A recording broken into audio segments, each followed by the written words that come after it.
بسم اللہ الرحمن الرحیم الحمد للہ والصلاة والسلام علی رسول اللہ اما بعد۔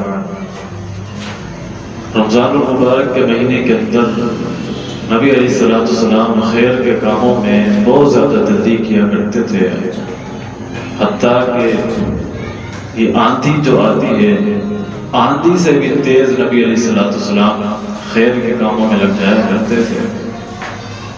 اسی خیر کے کاموں کے اندر رمضان المبارک کے اندر اللہ رب العالمین کے راہ کے اندر خرچ کرنا، یہ بھی ایک بڑا اہم کام ہے۔ صدقہ اور خیرات کرنا زیادہ سے زیادہ، اور نبی علیہ السلام صدقہ اور خیرات میں آندھی اور طوفان سے بھی زیادہ تیز ہوتے ہیں۔ اس سے ہمیں یہی سبق ملتا ہے کہ ہم بھی اس رمضان مبارک کے اندر خیر کے کاموں میں جلدی کریں اور آگے بڑھ کر ایک دوسرے سے بڑھ چڑھ کے حصہ لیں کہ لن تنالوا البر حتى تنفقوا مما تحبون۔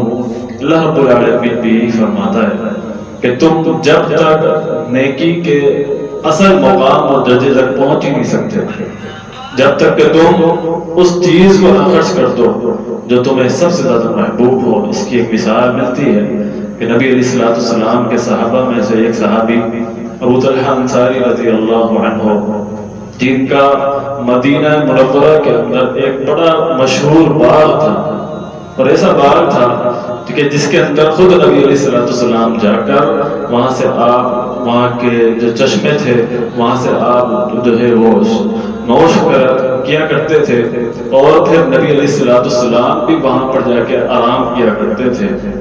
جب ابو طلحہ انصاری رضی اللہ عنہ نے اس آیت کو سنا کہ تم نیکی کے مقام تک نہیں پہنچ سکتے جب تک کہ تم وہ چیز نہ خرچ کرو جو تمہیں سب سے زیادہ محبوب ہو، نبی علیہ السلام کے پاس آ گئے، فرماتے ہیں کہ مجھے یہ باغ بڑا ہی محبوب ہے، بڑا ہی محبوب ہے، میں اس کو اللہ کے راستے میں خرچ کرنا چاہتا ہوں۔ معزز سامعین، یہ ہمارے لیے مثالیں ہیں کہ آج ہم بھی خرچ کرتے ہیں، لیکن ہم خرچ کرنے میں اتنی کنجوسی کرتے ہیں، اتنی بخیلی کرتے ہیں کہ ہم وہ چیز خرچ کر رہے ہوتے ہیں جو ہمارے پاس اضافی ہوتی ہے، جو ہمارے پاس فالتو ہوتی ہے۔ ہم وہ چیز قطعاً خرچ کرنے سے گریز کرتے ہیں جو ہماری محبوب چیز ہوتی ہے۔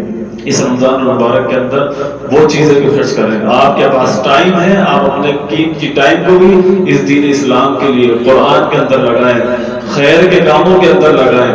آپ کے پاس مال ہے، اپنے اس محبوب مال کو اللہ کے راستے میں لگائیں۔ آپ کے پاس جو کچھ بھی محبوب ہے وہ اللہ کے راستے میں لگائیں۔